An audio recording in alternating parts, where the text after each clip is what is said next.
Hi, this is Marlene Gibb with What Do You Do? And today's guest is Lance Miller. And Mr. Miller, what do you do? I do a number of things, but I think I'm here because as a professional speaker, as a world champion speaker with Toastmasters International, which is one of the things I do, speaking all over the world on communication and leadership subjects. How did you get into this?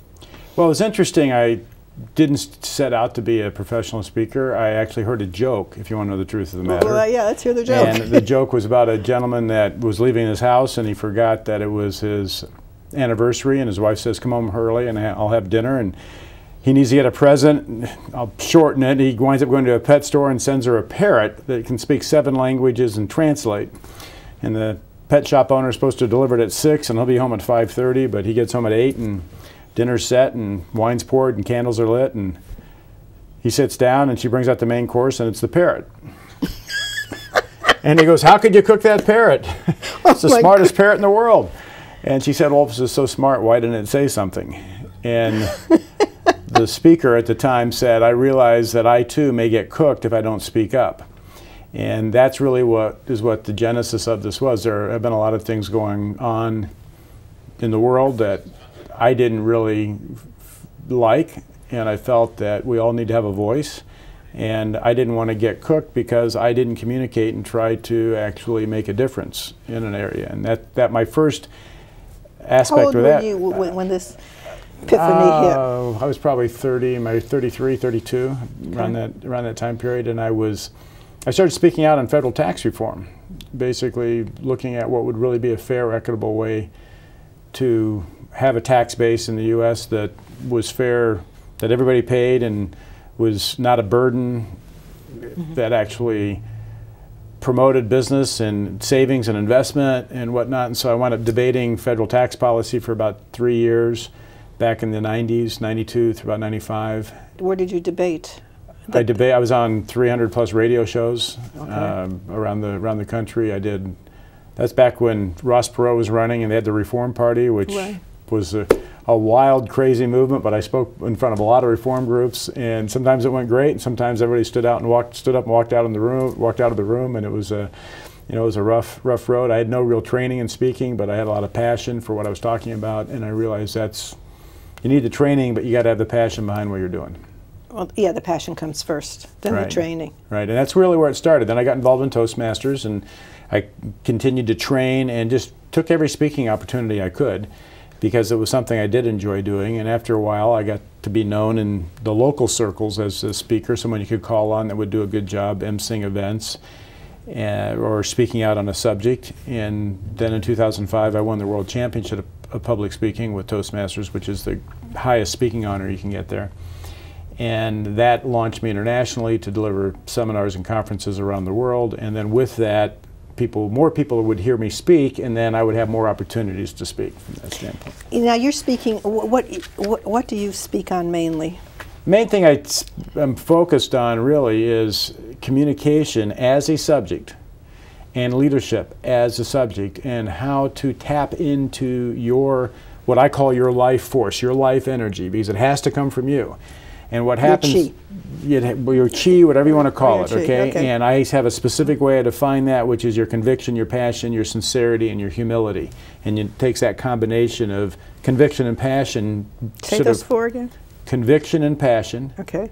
Which you can have someone speak with a lot of conviction and passion, and they'll knock you out of the seats. And I always say people that just speak with conviction and passion have listened to too many preachers and football coaches. Okay? You have to sort of cushion it with sincerity and humility, which then you have something you have the force behind, but you also have the energy that allows the audience to accept it and not feel like they're getting beat up by the speaker. Well, humility is very important in almost everything. Humility, the root word of humility is ground, which means we stand on the same ground, or better yet, I always say put your audience on the pedestal and speak up to your audience. But you see a lot of speakers speak down to the audience. And they know it. And like I'm the smartest person in the world, and if you want to succeed, here are the 3 things you need to do, right? And I'm sitting there's a lot of people more successful than the speaker in the audience, they can tell him what to do to succeed. And that's why I say, hey, you know what, I didn't know what to do to succeed, but I found these 3 things that have always helped me. Now that's a humble approach. I have this sort of scale of this dichotomy of forces that happens in life, and that's our own free will versus the authorities of our life that tell us what we're supposed to do. And starting with young age, at a very young age, our first authorities are our parents telling us what to do. We go to school, we're told where to sit, what to learn. We go to the job, what time to show up, what to do. And our free will gets completely collapsed, and we stop creating life ourselves. And we keep waiting for someone to tell us what to do. And one of the things that speaking does is the person has to start creating their life again. Even if it's for 2 or 3 minutes in a speech, they have to create that. But they're so used to looking to the authority first, seeing if that would be agreeable, and then speaking on that subject instead of saying, this is what I really feel. And that's reigniting that free will in the individual is really what I attempt to do through communication and leadership. How did you discover this? I mean, I'm sure you had a little journey. I've had a very long journey because it was a journey I had to walk. Yeah, I mean, that's what I'm talking about. Quite honestly. And through that, I was trying to figure out what my messages were. I had a lot of drive. I've always been very active. I've always risen to leadership positions. They haven't always been easy. When I was young, like most people, you think you know it all, all right? And then as you get older, you discover how much you don't know, and then you discover like, how smart your parents were when you get older, and all these things happen along the process. Right. And really through life's lessons, I read a lot. I have my own philosophical bases and stuff that I study that deal with restoration of free will and personal determinism as really the core. And so in doing that, those are as applicable as you can actually apply them and use them in life. And I've taken that into the speaking environment and tried it and basically sort of unwound myself to get back to my core values and what I really believe in. But I've coached so many people, and I see them wrapped around the same thing. And so it's a process of unwinding that. Yeah, and it's unwinding beliefs. Right. That there's the main belief, and then there's another belief. There's like 20 layers of belief. It's like peeling an onion. Is really what it is. And you just, as soon as you get one layer out, there's another layer there to go through. And I'm still peeling. Exactly. But I peeled a lot in the process of it. But the only way you can do it is to get up and do it. I would get up and give speeches on my Toastmasters club, or actually in the community sometimes, on things that I thought were what I believed in, thought were core values. And once I did it, I discovered part of it was, and part of it was Memorex. Part of it was what I was sort of Can you told. give an example? Well, I was very fortunate. I grew up with a family and parents in a small town in Indiana with a lot of core values and hard work ethic and whatnot, that I think every human being goes through the same process. You're told certain things, but until you experience them yourself, they're not real to you. No. And so, just as an example, you're told to never spend more money than you have. Don't go into debt, things like that. So I leave Indiana, I come to California, I'm working along, and what happens? I wind up wanting things, I wind up pushing things, I wind up getting into debt, and then you got to get out of debt. Right. And then you go, you know what? That was good advice. I wish I hadn't have done that, because that is a core value. But at the time, especially when I moved to California, back in the Midwest, people that have $200,000 in the bank and they drive a 15-year-old car. Out here, they have nothing in the bank and they're driving a Mercedes, an Armani suit, living at the beach, and it's all on credit. Right? And so I'm like trying to sort of figure out where this fine line is, just as an example on core values. And then you experience some of that, and then people wonder how you can be so absolutely stubborn and dogmatic on your viewpoint. Well, it's because I violated that, and I didn't like what happened. And I basically got my act back together and put my own personal policies and personal values in place, and I don't violate them because I have the empirical experience of what happens when I do that. And that's why one of the things I talk a lot about is embracing your failures. Oh yeah, that's very important. And as you get older, you realize they're really worth as you're going through them. I'll speak about this personally. You feel shame, you feel mortified, all those emotions come up. But then someone said to me a couple weeks ago, your failures are really important for you to talk about. Well, that's where the lessons are. I would say the lessons. Right. I say success is a poor teacher, but failure will cram it right down your throat. And there was, in my speaking career, it's interesting, I had lost so many contests, I'd messed up so many speeches, things just didn't resonate like they were supposed to and whatnot, and I'm beating myself up, and I had a lot of baggage that I was carrying because I didn't want to look at those things. I wanted to be this, successful, great speaker, or successful, great anything I was doing. And I didn't want to look at my failures. And I lost a key speech contest one time. I was in the semifinals for the World Championship. I thought I was going to win it without a problem. I didn't even place, And I drove home. I was really, and I was really upset. And I was thinking things like, if I could just get in front of an audience that had a high enough IQ to understand my brilliance, where'd they find these people? It was all about them. And I had a realization where I said, it's going to be pretty hard for me to learn from my mistakes if I'm unwilling to admit that I'm making any. And when I did that, I started looking not only at the mistakes I was making in speaking, but I had a lot of baggage in life. Yeah. And I went back and I started opening up all those bags I was carrying around, and I found the silver lining, and I tossed the baggage away, and I kept the lesson, and I realized that, nobody lives a perfect life, and really the lessons are in the living. And let's see what we can learn every day that we can apply to tomorrow instead of being right all the time. And that was the thing that was a big dose of being right's the killer. That was a big dose of humility for me, and then I started not caring really if I won or lost. I cared what I learned. I cared, did I connect with the audience, and it really was me coming out instead of having to be successful right by my own value system, judgmental system, whatever. It's like, well, maybe you are, maybe you aren't. But the big thing that's important is, can I make a difference to the people in the audience? Maybe I don't win the contest, in this international thing I was in all the time. Maybe I don't win it, but I made a difference to some people today, and that's what really counts. And whenever you speak, you need to leave that audience in a better condition than you found them. And I see speakers all the time. It's what I call like the raw speech. So you get everybody excited and they're funny, and the energy's high in the room. But when the people walk out the door, they have nothing to help them live their life in a better way than they did before they came. Well, those are what are they called in the speaking world? There's a term for them, the raw speakers. I call them raw because it's like everybody's up, excited, and then by the middle of the week it's you're back to the same old person. And the best speech is like a simple message that the person carries with them. And it's interesting, I've had people come back to me 5-6 years later going, I remember that talk you gave.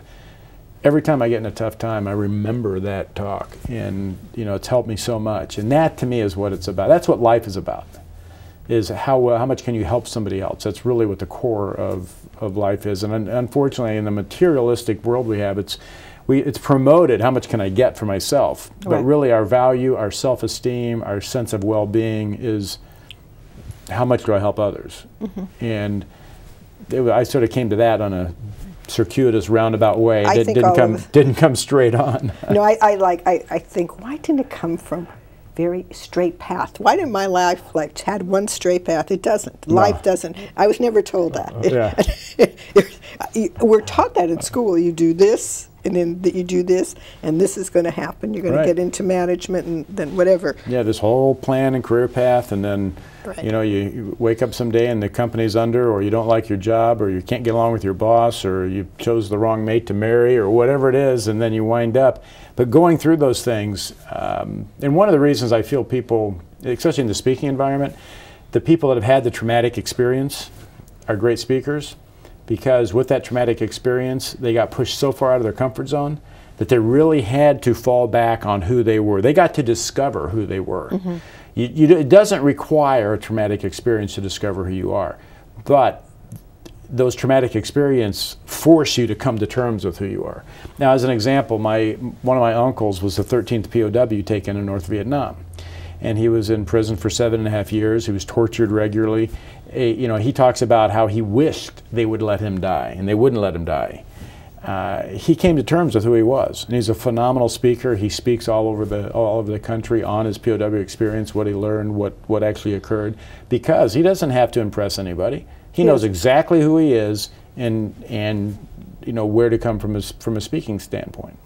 And so, it's the where people come from. I mean, it's the who they are. Is what you try to get at working with. Pull that out. What do they really believe in? What stories do they have that will help somebody? What have they learned that they would want someone else to know? And what happens so often is we discount. We think we're worthless. Because I went through this, and I see people all the time. that do this. They want to tell somebody else's story because somebody else has a better story. Yeah, but their story isn't as interesting as well, your the fact story. is, you just see, we also get caught in this sort of this thing between sensationalism and sincerity. Yeah, and people want to be sensational. They hear the speech that's sensational, so they want to be sensational. Well, the speaker doesn't give a sensational speech.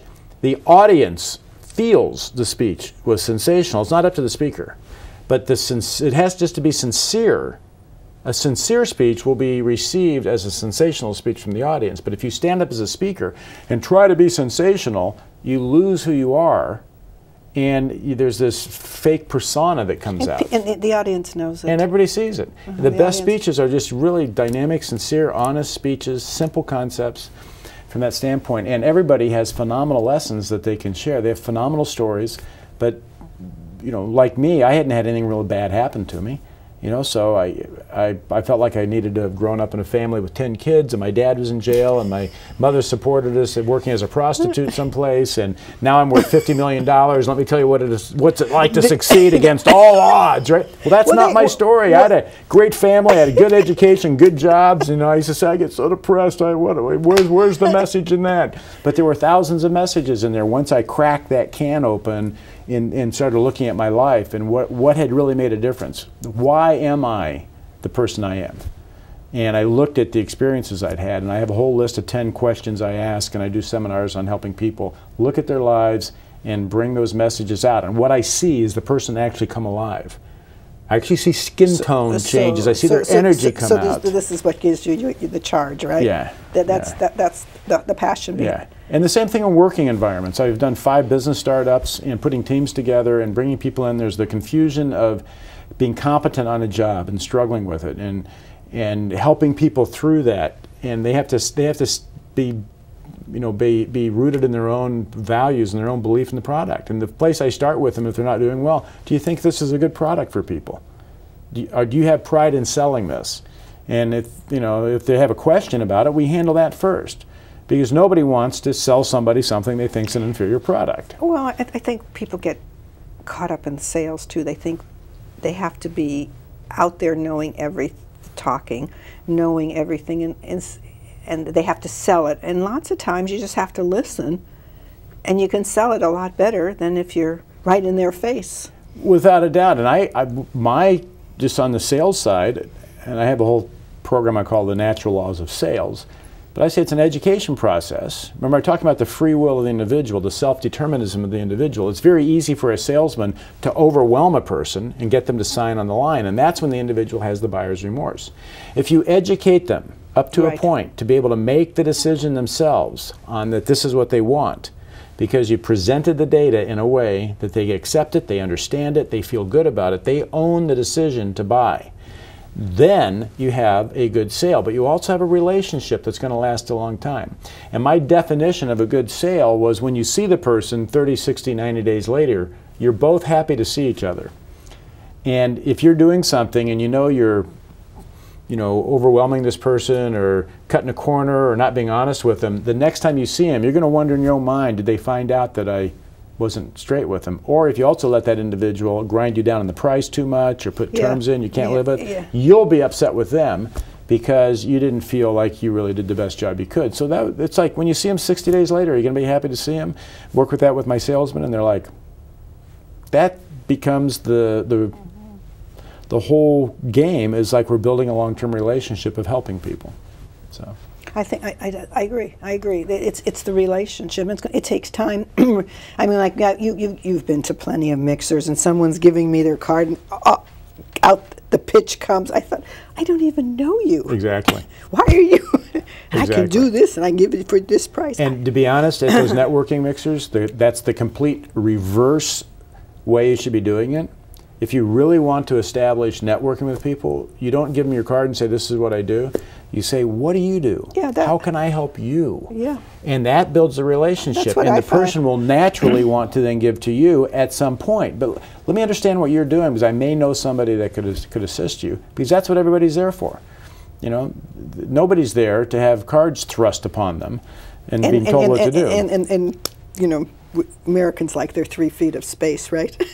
No one wants be down to a foot, and they're right there, because your tendency is go away, I don't want to talk to you. It's true. Oh, totally. It's totally true. So how do you go through, besides the businesses, you work with businesses, with the leadership and the competency, how do you do this?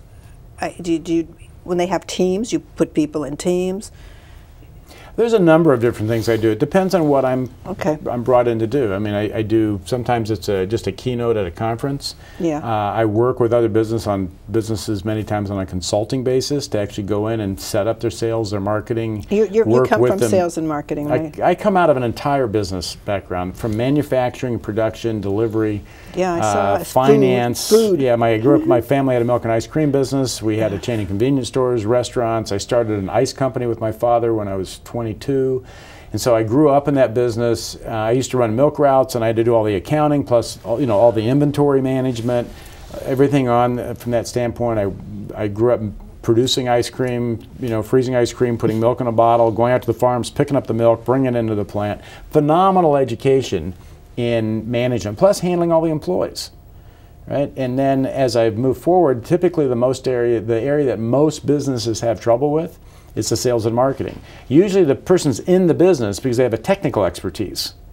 They're not in the business because they're a great salesman and marketer and they found a product. They have a technical expertise, that they're an attorney or they're a doctor or they're a contractor or something like that. And now they have to figure out how to sell and market their product. So when I'm working with people, that's the area of default that I sort of wound up falling into.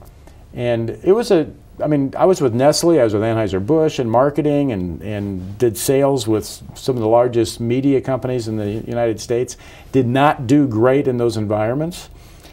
The large corporate environment, I had to, we talk about life lessons. That's not a good environment for me. Yes, I don't work well in cubicles. Okay, That's terrible. Just from that, I don't work well in highly political, bureaucratic settings. On that, I don't think most people do. No, most people. Well, you're being a cog in the wheel at that point. Is what you're being. Yeah, you don't feel like you have any value either. Right, but there are a lot of people in those environments, and I think the leadership responsibility in those environments is to keep the people's will and interest and free will ignited, so that they're really creating that. And I've seen a lot of changes. I mean, Nestle's here in Glendale with us, and I've been to a lot of. We brought experts in with. I was on the board of directors of the Glendale Chamber of Commerce, and we brought some of the Nestle people in, and they talk about how they have programs now to actually bring new ideas into the company, but they have to be run external from the company, because when you do it inside the bureaucracy, it kills the new ideas. And so they have a whole system that people can actually bring up new ideas, and they're taken off-site to work on them. Fascinating that they realize their limitation, and because of that, they set up a system external to the company to get new product and new development in. I was very impressed, and I was also very glad to see that, because it was 30 years ago when I was working there, and it was a little bit like the movie How to Succeed in Business Without Really Trying. Okay, it was very regimented at that point. But you have to change with the times to be competitive, and I'm glad to see a lot of those companies doing that. Well, see, and because the small businesses, now with computers and technology, they can be up real fast and making products and getting it out the door. It's amazing what you can do now. I mean, quickly. Just in my business, the amount of communication I handle, the flights I book, the accounting I do, anything like that, with my computer, it would probably take 3 people to do what I do by myself. Right. Well, in your thing, when I asked you the 5 lives you wanted to live, I thought, he's living them now. I looked at your biography and your questions, and I thought, my God, how did you manage to do it? I don't think I've done anything really. I mean, I think I've done a lot with my life, but I haven't done as many things as you've done. I've done a lot of things, but I have to tell you, a lot of it was I was trying to figure out what I wanted to do, and I had a lot of interest, and I didn't want to get pigeonholed into a career where it was you go to work and you live on the weekends. My whole drive in life was to get up every morning and go out and do what I really wanted to do that day, and feel like I it's like I said, the rubber was on the road in life, and I wasn't waiting for my vacation to go do something I wanted to do. I wanted to be doing that type of activity. Now, also on my vacations, I don't go sit on a beach and drink Mai Tais or something, right? If I go someplace, I like to be active. I like to accomplish something. I like to produce something. And for what I do now with speaking, to a large degree, it's sort of like getting paid to travel. You know, it's phenomenal. I get to go all over the world on somebody else's dime, and while I do that, I see the world and I meet people. I've had the opportunity of hitchhiking through Europe for 6 weeks by myself, and after a while there's only so many castles and old cathedrals you can look at. What makes that journey special are the people in those communities. And so later I was able to run across Europe in 2,000 miles with a human rights running team, and we worked with all the local groups in every city, and I got to know hundreds, if not thousands, of people throughout 8 different countries in Europe. That was an incredible journey, whereas hitchhiking along was an adventure, but there was not the human interaction, the human connection. It's people that make the difference, not an old castle or a piece of rock, you know. And learning about the cultures and the people and how they believe, and you know. So when you work with clients, tell me about the process. A private client comes to you, someone private, who says, I have to, you know, get my speaking, they know, or a CEO, he does not want to do it. And sometimes it's better that, like you said, the doctors, the lawyers, they have to do it, but they really don't want to do it. A lot of times they don't want to. Most people who come to me actually are reaching because they want to. They're not coming to me because they don't want to. But they don't want to, but they know they have to come to you because well, a lot of the people who quite honestly come to me, they're wanting to get in the speaking business, and they're trying to figure out how. Oh, they're wanting. What about people who have to? I don't get a lot of those. Okay. Okay. I mean, I've had a couple times. I've had an assignment where I was hired to go work with a CEO. Huge ego issues. I'll just tell you the mistake I made the first time. I didn't charge enough money. I actually insulted the guy because they came in through a friend of mine, and I said, well, I'll only charge you this, thinking I was giving him a great deal. I mean, I'm a Midwestern guy. I'm a Puritan upbringing. You don't spend money unless you have to, right? Well, on this guy, I needed to charge him about 7 times what I charged him, and then he would have listened to me. But because I only charged him a small amount, thinking he would appreciate the favor, and it was early in my career, and I thought that my coaching career, right? And so I thought that, well, I'll do this and he'll really appreciate it and he'll refer me to his friends and I can up it and stuff like that. I insulted him because he wanted to have a expensive coach, right? And the staff were hiring me. He didn't call me. His staff called me to go work with him.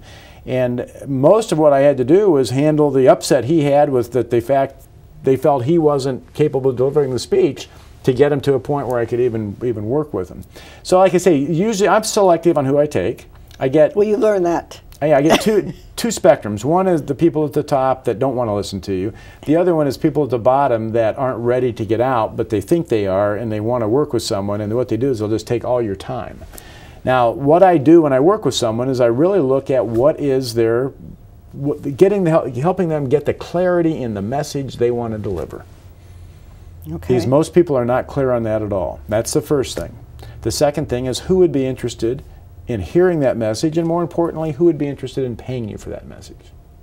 Right. So now, saying I want to be a professional speaker is like saying I want to be a businessman. And if you had someone that say, I want to be a businessman, your first question is, well, great. What business would you like to be in? Exactly. And the same thing's true with speaking. I want to be a professional speaker. Great. What subject do you want to talk about? What's your expertise that you can bring to the table, and who's going to be willing to pay you for it? Because there's, just like a musician, there's a lot of musicians out there that don't make any money, and there's some that are phenomenal. They're better at marketing. Well, right? A lot of times they are. We talk. Yes, no. So I was just funny. I was just in a meeting. We were talking about the margin of success, and when you look at really what it takes to be successful, you can look at people and think that they're not that good and it's just a gimmick. Let's say in the music business, it's just a gimmick. But when you get down to it, they really have to have the technical expertise to succeed in the business. That's why I actually really am very much in favor of television shows like The Voice and things like that, where you actually see artists, musicians come on, singers come on, who are not making it, but they want to, and they have the drive to audition. And then you hear these experts these people that are the top in their business, and they listen to them and they say, you're sort of phoning it in. You're not really, I'm not getting it from you. You're a little off key, you're a little flat there, you're not hitting the range you need to hit. And you start to see that, and you see how much these people really know to be at the top of their game. And the margin of success is not like a 10% margin. Like, you know, it's the difference between success and failure is tenths of a percent. And the example I always like to give is I grew up in Indiana, and the Indianapolis 500 was one of the biggest things that happened in the state, with the exception of the high school basketball tournament. But here's 500 miles that these cars race, and when I was there, it was about a 3-hour race. Now it's down to almost 2 hours. But 500 miles for over 2 hours, and the winning margin is less than 2 seconds. That means one person flubs putting the tire on, or doesn't get the car gassed up right, or something like that. That's the difference between winning and losing. It's not 10 minutes. It's 2 seconds out of all that time. And that's what I see in life consistently, is that the people really at the top of the game earned getting to the top of that game. But there's a lot of people that want to sing, but are they willing to put in what it takes to be at the top of the game?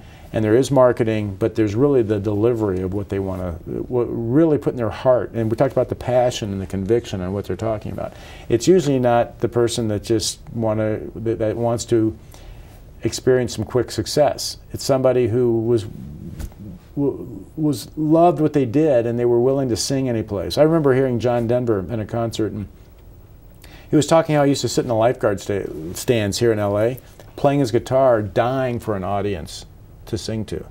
And he just wanted to sing to people, and he would take any opportunity he could to sing to them. And then he finally had a hit song, and he became very popular musician. And he was until he died. He was popular. Plane crash, yeah. Yeah, I remember that day. Yeah, exactly. Do you interview the people? I mean, people come to you and they say, "This is what I want." Well, they're telling you what. I mean, they're coming to you for a reason, right? And do you refuse them if you don't think you can work with them? Oh, sure, absolutely. There's a number of people I won't work with, and actually, just last week, I was in Denver. I did 5 training seminars in Denver to over 700 people, and I had a guy email me this long email, which I never appreciate because I get so many emails. I want to scan it quickly. And he just joined a Toastmasters organization. He hadn't given one speech yet, but he heard me speak, and he wanted me to send him a subject, and he would give a speech on it. And then he wanted, based on that, he wanted me to take him under his arm and have him be a professional speaker. They didn't have even not one speech under his belt. No. And no. I looked at this and I went, I don't have time to do this. And somebody else did this. He said somebody else contacted the speaker, they gave a speech, and then he brought him into his program, and he's a professional speaker now, and that's what he was wanting. I said, and he wanted to know if he just lost his job, and he wanted to know if he should get a job or become a professional speaker. And I said, even if you had a subject and a following, it would probably take you 6 months to get a paying gig. Get a job, pay your bills, do the Toastmasters program, get through those basic manuals as fast as you can, do every speech contest, and when you start winning speech contests, you know that you're actually rising above the crowd. Then I'm more than happy to talk to you. Stay in touch with me, but that's what I recommend. He had no money. He just wanted me to work with him, and he thought he was all set to go. I could tell by the email he wasn't set to go. But the point is, I get people all the time calling me, and I always give them advice. I always want to leave them in a better condition than I found them. I want to give them the next couple steps they need to do. Here's what I would recommend. I never tell them this is what you have to do. It's like, well, this is what I would recommend. You may be smarter than I am, but that's what I would do if I was in your position. And so they can own it. And then they go on. I get a lot of people that come in. I evaluate 2 or 3 speeches for them, give them the feedback, what I see they need to work on. They go off and they do it. Maybe they call me a year later. Will you look at another speech I've got? It's sort of how I've worked with it. Taking somebody, I'm not in the business of making other professional speakers. That's not where my passion is. Your passion is really drawing out who they are. Yeah, and I do have communication training programs I want to do, but I'm interested in that person walking on their own. Nobody was standing around me saying, Lance, give me your hand. I'm going to go make you into a great professional speaker. Something I wanted. I had to overcome the barriers. I had to figure it out. And then I own it myself. And that's what I'm looking for them. How hungry are you?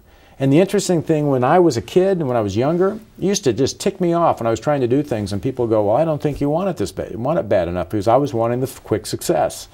You know, well, I think that's natural for kids, though. It's a normal thing, but the point is, once you actually make it through and you stand on your own 2 feet and you own what you're doing, you realize what it takes. And I realized I had so many older people when I was younger realizing I needed to make my mistakes. I needed to fall on my face. I needed to earn my way into the position, but I was wanting to just ascend it as fast as I could, thinking I was already there. And they look at it and they go, well, yeah, but you're older now. Well, as a mentor of mine said, the good Lord doesn't give you youth and wisdom at the same time, right? That's very true. And he would always wink at me and say, you should enjoy each when you have it, which was, so I enjoyed my youth. Yeah, you're right. And now I have a lot of wisdom. Right. And I think that's what, when you're older, I find things that would bother me in my 30s, 40s, now it's just kind of floats away. Yeah, you've been around. It's like, okay, that's not going to last. What's the use getting upset about that for? Yeah, so that's what I find. Let's talk about, besides the passion, you have products that you sell. I like your website, by the way. It's very clean and clear. And you managed to put all of who you are, which, I don't know how to say this. You managed to put all of who you are on that website, because some people would have said, well, he's in Toastmasters. Why does he have his Toastmasters in with his speaking stuff? And then your loves of the foundation. Is it the following or the Foundation for Happiness that you're? Way to Happiness Foundation, which I was the president of for 4 years. I still work with them, and they teach universal character and ethics values. So again, it gives people sort of those fundamental rules or values, a code to make good decisions in life. And we work with about 110 countries, translated in about 100 languages around the world with that on it. So I've got my finger in a lot of pots. Well, that's what I'm saying. I mean, and I talk to people and they say, well, because I have a lot of interest too, and they say you've got to niche this, because my show, and niche this and have a separate website for each thing. And I'm thinking, but it's all me. It's all you. It's all me. It's I mean, that gets confusing to even me. Well, it was interesting, and I'll just tell you, for years, there was a point where I felt like my career path was like modern art. It was just splattered all over the wall, right? Right. But I realized there was a thread, and that the thread was the fact that I wasn't willing to sit in a job for a number of years that I didn't like, but I was always looking to push myself forward into a place, finding that passion, and all those things that I did contributed to that. And when I was able to reconcile that, I saw how it all aligned, and I was able to put the bio together and explain how all these different things, part of my bio is my love for adventure. Oh yeah. And one of the things in a job, if you're sitting in a job for 20 years, it's not always adventurous, because you've been sitting there, unless the job itself had a certain amount of adventure in it. But I'll be honest, I came into a lot of jobs, and within a year or two, I was bored in the job, because I'd learned it, I was doing it, and I didn't want to just sit there and do it over and over and over again. And I was looking for that next thing, and I had opportunities come by that a lot of them didn't pay anything, but they were an incredible adventure to do. Right. Now, one of the real defining moments in my life was, and if you read the bio, when I was 20, I got to sail across the Atlantic from the Virgin Islands to Norway, and a couple years later, I had an opportunity to sail around the world, and I didn't take it. I was working for my family business in Indiana, and I decided I was out of school, I needed to be serious about life, the fun was over. I needed to work hard. That's what we tell people. That's just good old Puritan work ethic, right? Right. And I didn't take the trip, and then got letters from around the world of where they were and what was happening and all the things they were seeing, and just sat in Indiana dying reading these letters. And I regretted that decision so much that I regretted not taking that trip and deciding not to, that when other things came along, I looked at it and I said, I'm going to do this, because I'm not going to sit here. I want to, and I'm not going to sit there and regret it for 3 or 4 years that I didn't take that. It's not comfortable. It's not easy to do.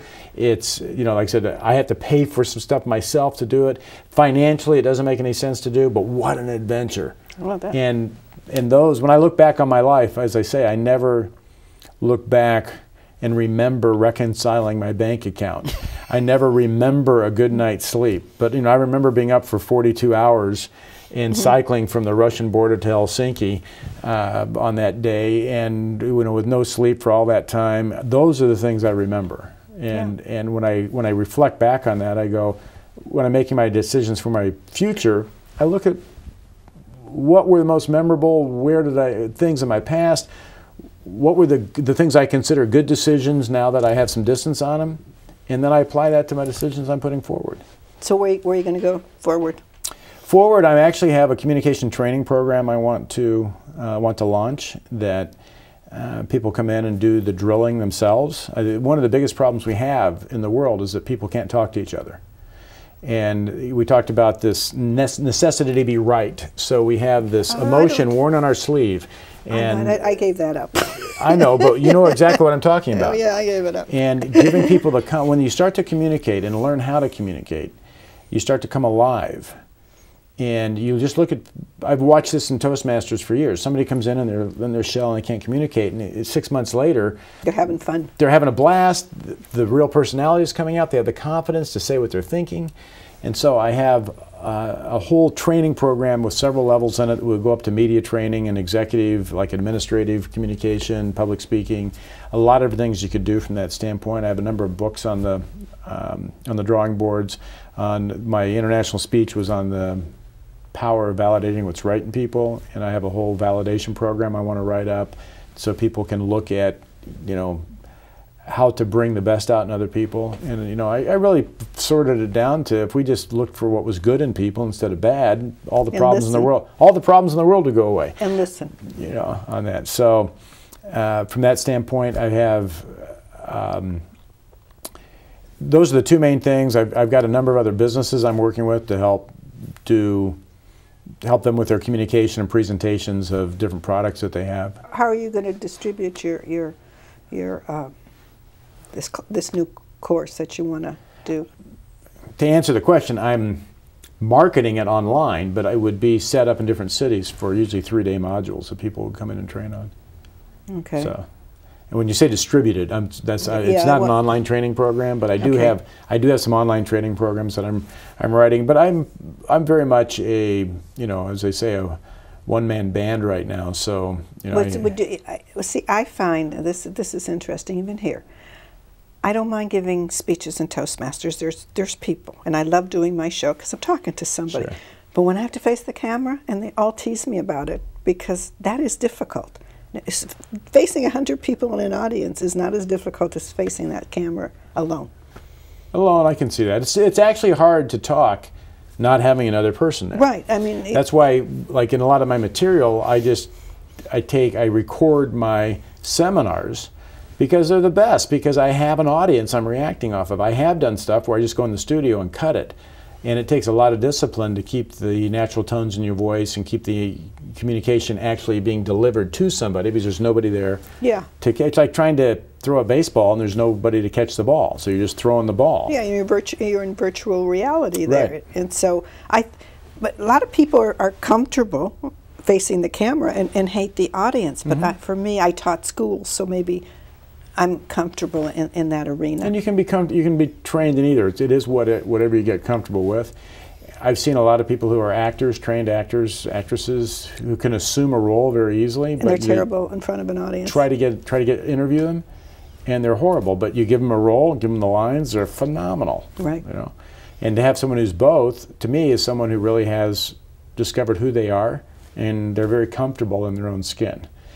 And a lot of people I've known that have gone into acting, they went into acting because they weren't comfortable in their own skin, but they were able to, in life, assume all these different characters, and so that's what they decided to do for their living. Well, that's good. I mean, it's good because if you can assume those roles, you can get into the guts of the person. But sometimes they have problems communicating when they're not in their roles. That's right. You don't know who they are. Well, they don't know who they are. They can play any role and do a great job, but like I said, when they sit down or they get up in the morning, their feet at the floor, and they look in the mirror, who are they looking at? Right. So what's your day like since you're self-employed now? And I know because you like to do all these. My days are they're varied. I mean, I just spent 6 days in Colorado doing 5 different seminars from Fort Collins, Denver, Colorado Springs, Grand Junction, and Edwards, all over. And then in between that, I'm checking emails and communicating. My typical day is I get up at 6:30. 6:30. I'm on the computer till about 8:30. I go to a boot camp from 9 to 10 for exercise. I come back. And that's very rigorous, right? Yeah, it's very rigorous and whatnot. But one of the things is I love being able to move quickly and feel like my body's in shape, so that I'm able to do the things in life I want to do. And then from the time I get out of that driving home, I'm usually on the phone answering calls or making calls that I need to do. And then about 11 o'clock I sit down. I work on the computer with setting up appointments, scheduling flights, writing seminar outlines for what's coming up, and then we wind up with a series of other meetings. Like I said, I'm very involved in the community. I'm in the Los Angeles Rotary Club, which is one of the largest Rotary clubs in the world. I'm involved with the Chamber of Commerce in Glendale. I'm very active in Toastmasters, so usually 2 or 3 times a week I'm going out and doing some sort of a talk someplace. You're that active in? And you have one of the biggest Toastmasters groups. We have one of the most successful Toastmasters clubs, Renaissance Speakers in Hollywood. We were #4 in the world back in 1999. Oh, you go to Hollywood for your... Yeah. Oh, okay. I thought it was Glendale. No, that's fine. But we were the #4 club in the world back in 1999, which we built it up to 95 members after almost a failing club. Then Toastmasters changed their Distinguished Club program, and it didn't rank you anymore. But we're one of 46 clubs out of about 13,000 that has had the highest ranking that you can have every year in a row.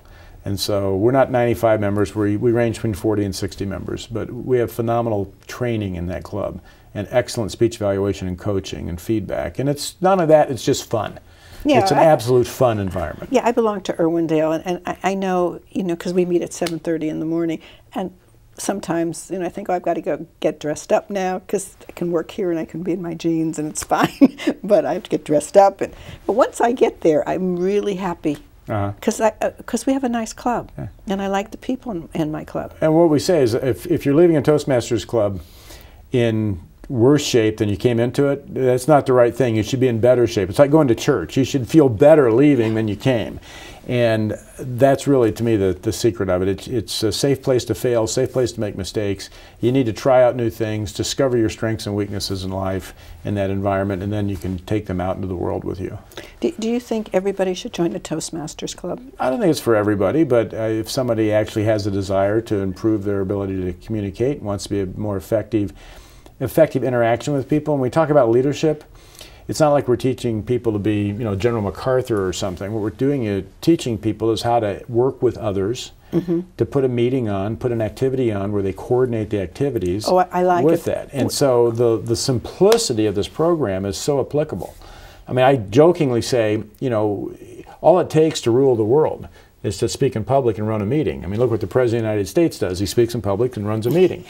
So by being a Toastmaster, you could wind up being the supreme dictator of the world if you're not careful, because we teach those skills. Well, I'm president of a group here, and I have a timer. We have a bell now. And we go around, and everybody knows that they have 2 minutes, and the newcomers have 3 minutes. And then they sit down. I said, as soon as I stand up and the bell goes off, you sit down. And because they have to learn. I found, and I know this from Toastmasters, people will ramble. All of a sudden they're here, and it's 5-10 minutes, and they're rambling, and if they could have said it in the 2 minutes. And we were talking before we started here, I said one of the things I like to do is put order into the chaos of communication, right? And that's what I'm talking about. They have all these thoughts floating around, and they don't realize what they're saying. They're rambling on tangents over here and there. Instead of putting order into, this is what I need to communicate, here's the message, I'm done, sit down. That's very orderly. The other one, the person doesn't know how to end a speech, so they just keep talking. Well, and what sometimes most people can only remember 2 or 3 things, right? So when you have a room of 40 people, that you start multiplying that one out, that's 120 items. No person can remember that. They can remember the most important in their heads, and the rest they'll just push aside.